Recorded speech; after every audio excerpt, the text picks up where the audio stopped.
নমস্কাৰ বন্ধু বান্ধৱীসকল আপোনালোকক স্বাগতম জনাইছো আমাৰ ইউটিউব চেনেললৈ। সো বন্ধু বান্ধৱীসকল পিএম কিষাণৰ যিটো 2000 কৈ টকা 21 নম্বৰ ইনষ্টলমেন্টটো যোৱা 19 তাৰিখে কিন্তু দিয়াৰ কথা আছিল আৰু সেইটো বহুতৰে একাউণ্টত আহি গৈছে।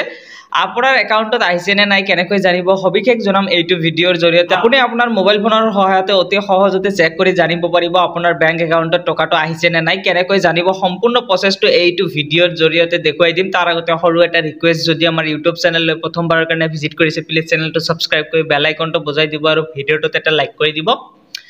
এতিয়া আপুনি আপোনাৰ মোবাইল ফোনৰ যিকোনো এটা ব্ৰাউজাৰ ওপেন কৰি ল'ব।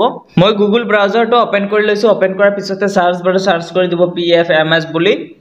সাৰ্চ কৰাৰ লগে লগে যিটো পেজ খোল খাব, অকণমান স্ক্ৰল ডাউন কৰি সেকেন্ড নম্বৰত দেখিব পাৰিব নো ইউৰ পেমেন্ট, তাত ক্লিক কৰি দিব। ক্লিক কৰাৰ পিছতে আন এখন নতুন পেজ খোল খাব আৰু ইয়াতে দেখিব গৈছে পেমেন্ট বাই একাউণ্ট নম্বৰ।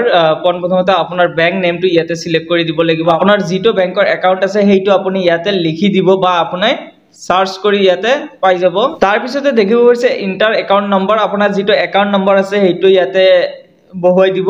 তাৰ পিছতে দেখিব গৈছে এন্টাৰ কনফাৰ্ম একাউণ্ট নম্বৰ, আপোনাৰ একাউণ্ট নম্বৰটো আকৌ ৰিটাইপ কৰি দিব।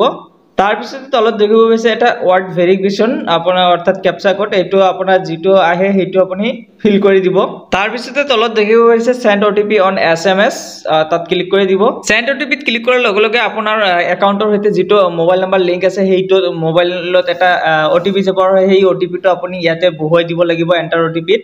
OTP টো বহুৱাৰ পিছতে তলত আকৌ এটা ওয়াৰ্ড ভেৰিফিকেশন পাব, সেইটো আপুনি ইয়াতে এন্টাৰ কৰি দিব। তাৰ পিছতে তলত দেখিব গৈছে ভেৰিফাই OTP, তাত ক্লিক কৰি দিব। ক্লিক কৰাৰ লগে লগে আন এখন নতুন পেজ খোল খাব আৰু অকণমান স্ক্ৰল ডাউন কৰিব। ডাউন কৰাৰ পিছতে ইয়াতে দেখিব পাৰিব বেংক নেম, যিটো বেংকৰ নাম আপুনি সিলেক্ট কৰিছে সেইটো ইয়াতে শ্ব' হ'ব। তাৰ পিছতে একাউণ্ট নম্বৰটো ইয়াতে শ্ব' হ'ব। তাৰ পিছতে বেনিফিচিয়াৰী নামটো শ্ব' হ'ব। ডেটটো ইয়াতে দেখিব পাৰিব ফ্ৰাইডে 21 নৱেম্বৰ, মই যেহেতু আজি চেক কৰি আছো ইয়াতে শ্ব' হ'ব। তাৰ পিছতে স্কিম নেমটো ইয়াতে শ্ব' হ'ব, কোনটো স্কিমৰ থ্ৰু দি আপোনাৰ বেংক একাউণ্টত টকাটো আহিছে। ইয়াতে এটা কথা কৈ থওঁ যে যিকোনো চৰকাৰী আঁচনিৰ ধন আপুনি লাভ কৰিলে PFMS ৰ জৰিয়তে কিন্তু আপুনি এনেকৈ চেক কৰি জানিব পাৰিব যিকোনো চৰকাৰী আঁচনিৰ টকা, যদি আপোনাৰ অৰুণোদয় আঁচনিৰ টকা বা PM কিষাণৰ বা চৰকাৰী ঘৰৰ টকা লাভ কৰে তেনেহলে কিন্তু আপুনি PFMS ৰ জৰিয়তে আপোনাৰ বেংক একাউণ্টত চেক কৰি জানিব পাৰিব যে কোনটো আঁচনিৰ জৰিয়তে আপোনাৰ বেংক একাউণ্টত টকাটো লাভ কৰিছে। ইয়াতে SBM ৰ টকাও যিটো আছে চৰকাৰী টয়লেটৰ সেইটো ইয়াতে শ্ব' হ'ব।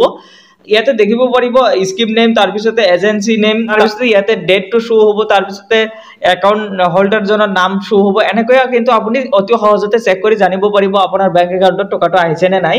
আপুনি বেংকত যাব নালাগে, আপুনি লাইনত থিয় হৈ থাকিব নালাগে, ৱেইট কৰিব নালাগে, আপুনি আপোনাৰ মোবাইল ফোনৰ সহায়তে কিন্তু চেক কৰি জানিব পাৰিব আপোনাৰ বেংক একাউণ্টত টকাটো আহিছে নে নাই। যোৱা 19 তাৰিখে দিয়াৰ কথা আছিলে, এনেকৈ আপুনি চেক কৰি জানিব। যদি আপোনাৰ বেংক একাউণ্টত টকাটো আহিছে আপুনি কমেন্ট বক্সত জনাব আপুনি কোনটো ডিস্ট্ৰিক্টৰ পৰা বিলং কৰে, আপোনাৰ কোনটো ডিস্ট্ৰিক্ট হয় সেই ডিস্ট্ৰিক্টৰ নামটো লিখি প্লিজ জনাব। মই আৰু এটা ভিডিঅ' বনোৱাত সহায় হ'ব যে এইবিলাক ডিস্ট্ৰিক্টত ইতিমধ্যে টকাটো দিয়া হৈছে আৰু কিছু সংখ্যক মানুহৰ কিন্তু এতিয়ালৈকে দিয়া নাই। আপুনি এনেকৈ চেক কৰিব আপোনাৰ বেংক একাউণ্টত টকাটো আহিছে নে নাই। তো বন্ধু বান্ধৱীসকল কেনেকুৱা লাগিল আজিৰ এই ভিডিঅ'টো। যদি ভিডিঅ'টো ভাল লাগিছে আপোনাৰ বন্ধুবৰ্গলৈ শ্বেয়াৰ কৰি দিব আৰু চেনেলৰ নতুন কাৰণে আহিলে চেনেলটো সাবস্ক্ৰাইব কৰি বেল আইকনটো বজাই দিব।